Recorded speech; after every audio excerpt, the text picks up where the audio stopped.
శ్రీ విఘ్నేశాయ నమః, శ్రీ గురుభ్యో నమః, మహాసరస్వతి అయి నమః. నమస్కారం అండి. ఈరోజు శని భగవాన్ గురించి మాట్లాడుతున్నానండి. చాలామందికి ఏలినాటి శని, అర్ధాష్టమ శని, అష్టమ శని, దీంతో గోచారీత్యా చాలా బాధపడుతూ ఉంటారు. అయితే దీనికి పరిష్కారం ఏమిటి? ఇలాగే ఉండాలా? ఎప్పుడైనా శని మనకు జన్మశని వచ్చినప్పుడు అది చాలా రోజులు ఉంటుంది. అది ఒక రాశి నుంచి ఇంకొక రాశికి శని వెళ్ళాలంటే చాలా స్లోగా నెమ్మదిగా వెళ్తూ ఉంటాడు. అంటే మిగతా గ్రహాలు గురువు 1 సంవత్సర కాలం ఒక రాశి నుంచి ఒక రాశికి వెళ్తే, రాహువు 1.5 సంవత్సర కాలం ఒక రాశి నుంచి ఒక రాశికి వెళ్తాడు. రాహువు కేతువు 1.5 సంవత్సర కాలం వెళ్తారు. అలాగే కుజుడు ఈ విధంగా తక్కువ రోజులు ఉంటారు. కానీ శని భగవానుడు మాత్రము మనకు 2.5 సంవత్సరాల కాలం ఉంటారు. ఎవరి రాశిలోనైనా శని ఉన్నప్పుడు అది జన్మశని అంటారు. అంటే దాని తర్వాత వేరే రాశిలోకి వెళ్ళా కానీ వారికి 2.5 సంవత్సరాలు, ఇక్కడ 2.5 అంటే ఉదాహరణ చెప్తాను మీకు. ఇప్పుడు కుంభరాశిలో ఉన్నారు. కుంభరాశి వారికి జన్మశని నడుస్తుంది. దాని ముందు ఉన్న మకర రాశి కూడా, వెనుక ఉన్న మకర రాశి కూడా వారికి శని నడుస్తుంది. దాని తర్వాత ఉన్న మీనరాశి కూడా శని నడుస్తుంది. మరి కుంభరాశి వారికి శని ఎప్పుడు తొలగిపోతుందయ్యా అంటే, కుంభరాశిలో 2.5 సంవత్సరాలు, మీనరాశిలో 2.5 సంవత్సరాలు, అంటే 5 సంవత్సరాలు వారికి జన్మశని ఉన్నట్టు. అది అక్కడి నుంచి మీనం నుంచి మేషంలోకి వచ్చినప్పుడు కానీ ఈ కుంభరాశి వారికి తగ్గదు. అంటే 7.5 సంవత్సరాల కాలం వారికి ఎవరికైనా కూడా ఇది శని నడుస్తూ ఉంటుంది గోచార రీత్యా. ప్రతి ఒక్క జీవికి, ప్రతి ఒక్క వ్యక్తికి ఒకసారి జన్మశని అనేది తప్పనిసరిగా వస్తుంది. ఒక్కొక్క మారు శని భగవానుడు రిగ్రెట్ అవుతాడు, అంటే వెనుక వైపుకు మళ్ళడం కూడా జరుగుతూ ఉంటుంది. దానివల్ల చాలా ఇబ్బంది పాలవుతూ ఉంటారు, అష్ట కష్టాల పాలు పెడతారు. కానీ ఈ శని భగవానుడు ఎవరైతే ఉన్నారో మనను ఒక క్రమశిక్షణా పరులుగా తీర్చిదిద్దుతాడు. మనం అనుకుంటాం ఇన్ని కష్టాలు ఏమిటి, ఇవన్నీ ఏమిటి అని. ఏది కూడా పని జరగదు. మాసిపోయిన బట్టలను చేస్తాడు, చెప్పులు నరిగింపజేస్తాడు, పెళ్ళిళ్ళు ఆపుతాడు, గృహాలు సగంలో ఆపేస్తాడు, చాలా చాలా చాలా ఇబ్బందికరంగా చేస్తాడు.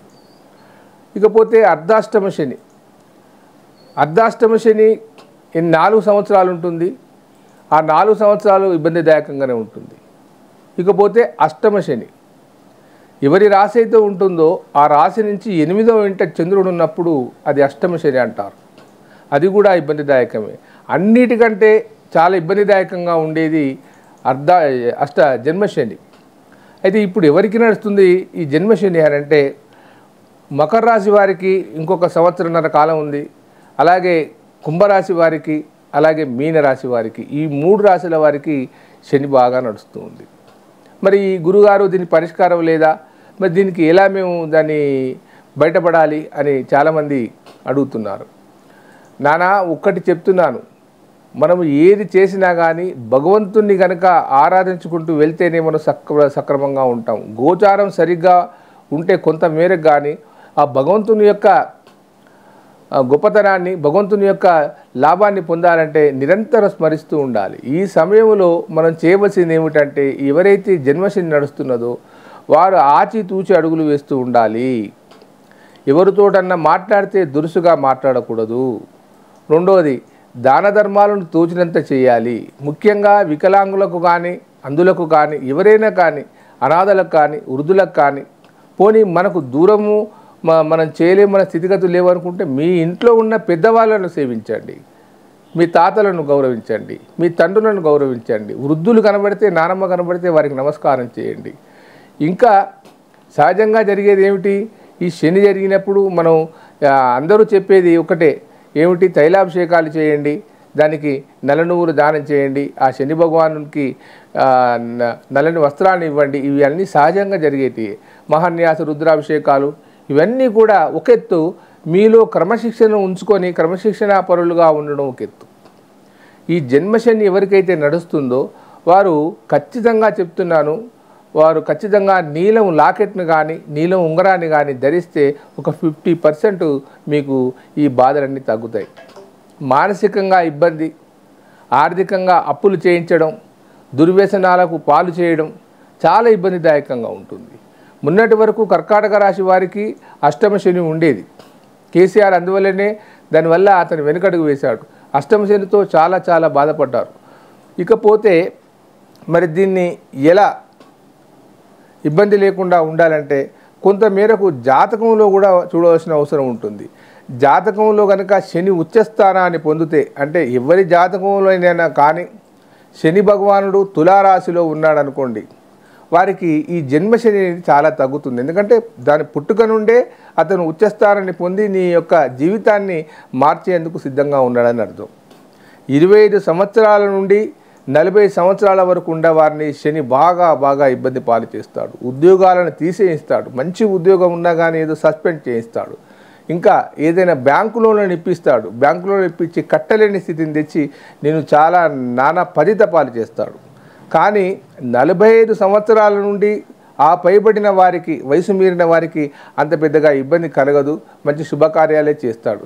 శని ఒకటి బాగా గుర్తుంచుకోవాల్సిన విషయం ఏమిటంటే, శని మధ్యలో కానీ లేదా చివరిలో కానీ ఆయన మీకు ఏదో ఒక పరిష్కారాన్ని, ఒక శాశ్వతమైన పరిష్కారాన్ని ఇచ్చి మిమ్మల్ని ఆనందింపజేస్తాడు. ముఖ్యంగా బాగా ఇబ్బందికరంగా ఉంది గురుగారు, ఏమీ చేయలేకపోతున్నాం, మేము హోమాలు చేసాం, క్రతువులు చేసాం, దానాలు చేసామని అన్నవారికి నేను సూచిస్తున్నాను. మీరు దానాలు చేసినా, హోమాలు చేసినా, ఏమి చేసినా కానీ దానివల్ల ఫలితం రాలేదు అని అంటే మీ మనసు ఆ పూజ పైన లేదని అర్థం. కాబట్టి నేనేం సూచిస్తానంటే, మీరే స్వయంగా ఒక శని యంత్రాన్ని తయారు చేసి పంపిస్తాను. ఆ శని యంత్రానికి ఒక మంత్రం ఇస్తాను, మూల మంత్రాన్ని ఇస్తాను. ఆ మంత్రాన్ని మీరు ఆ యంత్రాన్ని మీరు ఒక పళ్ళెంలో పెట్టేసి అందులో కొన్ని నల్ల నువ్వులు పోసేసి దానికి నల్ల ఒత్తులతో దీపం వెలిగించి ఆ యొక్క మంత్రాన్ని కనుక 19 సార్లు మీరు స్పష్టంగా చదివేది ఉంటే, నేను చాలామందికి చెప్తున్నాను, నేను ఏదైతే మంత్రం ఇస్తానో దాన్ని రికార్డింగ్ కూడా పంపిస్తాను. దాన్ని పద్ధతి ప్రకారంగా చదవాలి. కానీ మనం తప్పులు జరిగితే ఫలితాలు ఉండవు. ఖచ్చితంగా చెప్తున్నాను, మంత్రానికి శక్తి ఉంది, దైవానికి శక్తి ఉంది. దాన్ని నమ్మండి, మీరు బాగుపడండి. ఇకపోతే మీకేదైనా ఈ శని సమస్యలతో బాధపడుతున్నారనుకుంటే ఈ కింది నెంబర్ ఫోన్ చేయండి, నా వంతు సాయంగా చేస్తాను. దయచేసి అపాయింట్మెంట్ తీసుకున్న తర్వాత నేను మాట్లాడడం జరుగుతూ ఉంటుంది. చాలామంది రాసుల గురించి వాటి గురించి ఏదో ఊసుబోని మాటలు మాట్లాడుతున్నారు. కాలం చాలా విలువైంది. మీకు అత్యవసరంగా ఉంటేనే కానీ నాకు ఫోన్ చేయండి. నా సమయాన్ని వృధా చేయొద్దు, మీ సమయాన్ని వృధా చేసుకోవద్దు. దయచేసి లైక్ చేయండి, షేర్ చేయండి. ఉంటానండి, మీ ప్రకాష్ గురు ఆస్ట్రోన్యూమరాలజీ. నమస్కారం.